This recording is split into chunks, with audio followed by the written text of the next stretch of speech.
السلام علیکم ناظرین، ڈی ڈی ٹی وی کے نشریات میں میں حاضر ہوں صدیق اظہر۔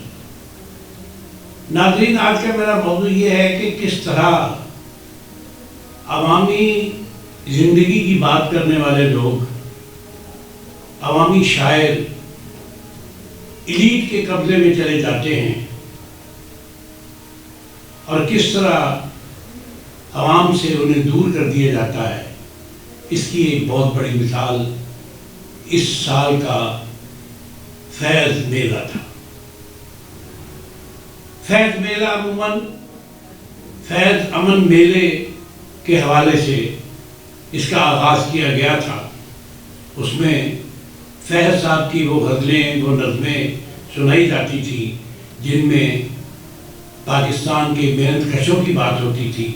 پاکستان میں عوامی حقوق کی بات ہوتی تھی، پاکستان میں جبر تلے دبے ہوئے لوگ جو ہیں ان کی بات ہوتی تھی،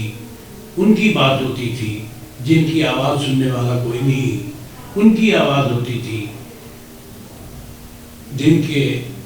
مقدمات کا یا جن کی قسمت کا فیصلہ کرنے والے کبھی بھی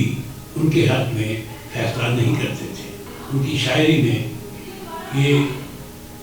بات کھلی ہوتی تھی کہ ہم پر الزام لگانے والے بھی وہی ہیں، ہمارے منصف بھی وہی ہیں، ہمارے وکیل بھی وہی ہیں۔ اور وہ بات جو ہمیشہ حکمرانوں کو بری لگتی تھی وہ یہ تھی کہ وہ عوام کی بات کرتے تھے،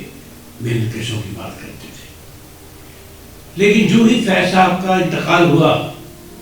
اس کے بعد جن لوگوں کے ہاتھ میں، خاص طور پر ان کے خاندان کے ہاتھ میں، بلکہ خاندان میں بھی کسی ایک فرد کے ہاتھ میں فیض صاحب کا نام آیا، انہوں نے اسے فوری طور پر کمرشلائز کر دیا، اسے کارپوریٹ ایک میلے کی صورت دے دی، بینکوں کے ساتھ تعاون شروع ہو گیا، اور کوئی ایک بات جو عوام کی تھی وہ ساری کی ساری ان سیاسی محلوں سے باہر نکال دی گئی، ان سرکاری اداروں میں جہاں ان کا میلہ منایا جاتا تھا وہاں سے باہر نکال دی گئی۔ اس مرتبہ ہم نے دیکھا کہ فیض صاحب کا میلہ، وہ جو فیض امن میلہ کہلاتا تھا، وہ سارا کے سارا ایلیٹ سے بھرا ہوا تھا۔ وہاں نہ ہمیں مزدور نظر آئے، نہ ہمیں کسان نظر آئے، نہ مزدوروں کی بحثیں نظر آئیں، نہ کسانوں کی باتیں نظر آئیں، نہ کوئی ایک ایسا پروگرام نظر آیا جس میں پاکستان کے محنت کشوں کی یا پاکستان کے کسانوں کی کوئی بات کی گئی ہو۔ وہاں کیا ہوا کہ بھارت سے ایک فلم ساز خاتون جو اداکارہ بھی ہیں ان کو بلا لیا گیا، کچھ بڑے بڑے لوگ، بڑے بڑے نام جو ہمارے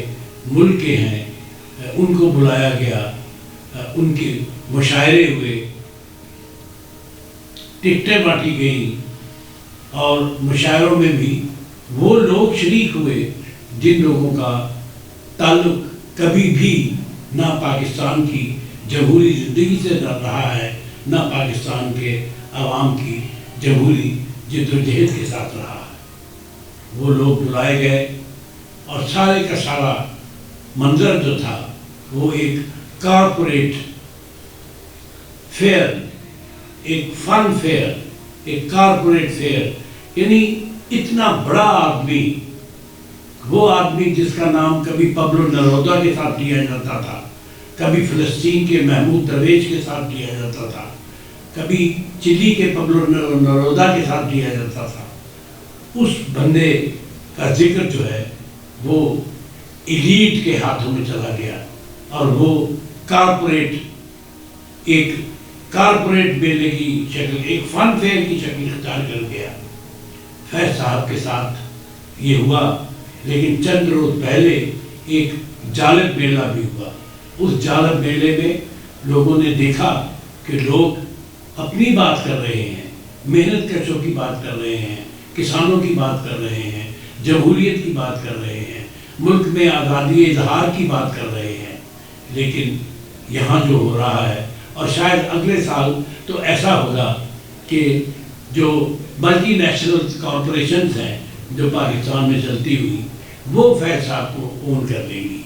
اور وہ ایک انٹرنیشنل کارپوریٹ ملنے کی حیثیت اختیار کر جائے گا۔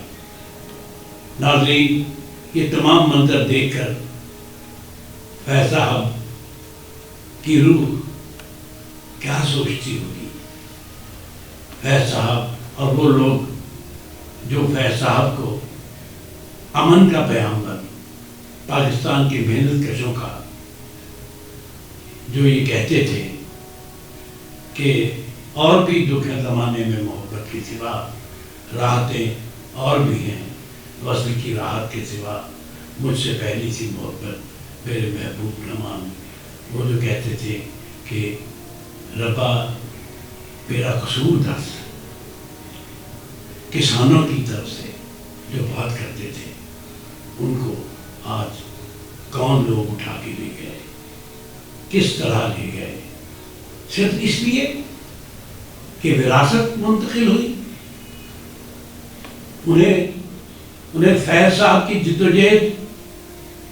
کی وراثت منتقل نہیں ہوئی، فیض صاحب کا نام بطور وراثتاً ان کے حصے میں آیا، لیکن انہوں نے فیض صاحب کی زندگی